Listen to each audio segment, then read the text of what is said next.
Hi, my name is Santiago Lopez, and today I'd like to take a moment to explain some fundamental concepts that are related to banking and financial regulation that play a critical role in the maintaining of the stability of the financial institutions. First of all, core capital refers to the most reliable and stable capital that a bank can really own in times of financial stress and crisis.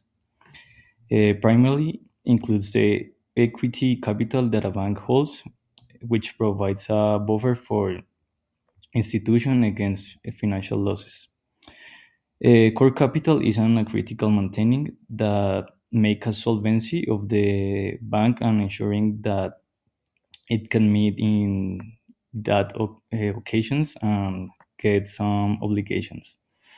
Even in this time of the economics downturn. Second, tier 1 capital is often referred as the strongest form of capital. Consists primarily of common equity, including common stock and retaining of the earnings.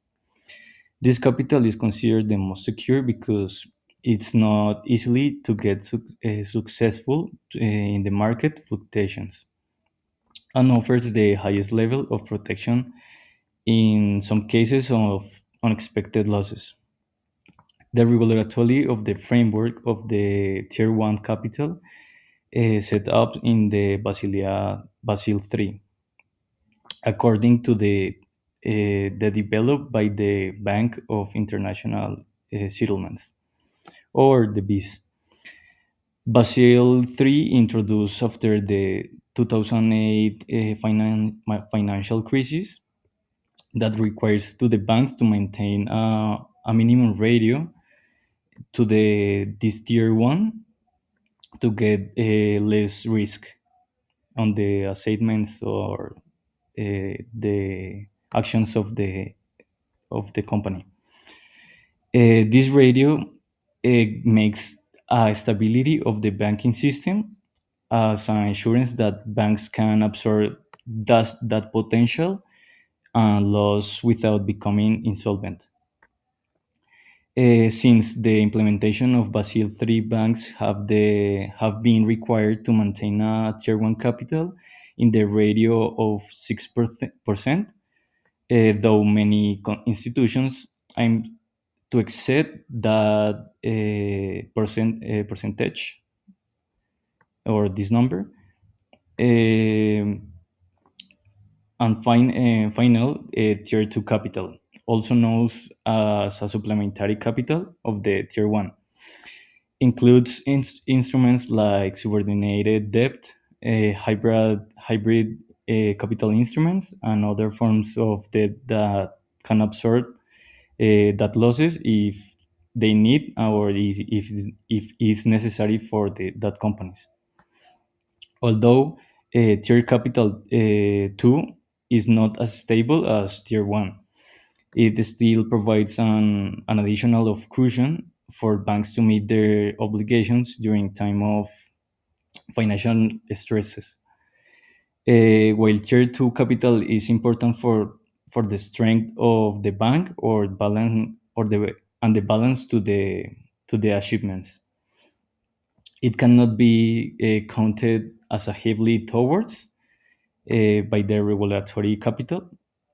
And in Basilia 3, the framework of the combined Tier 1 and Tier 2 must be like less than 8% of the risk, which serves as an indicator for the bank's ability to unstead the financial difficulties. The Basilea 3 regulations which set the capital requirements that get introduced in 2010 by the BIS, and this full radio of the implementation requirements did not occur immediately.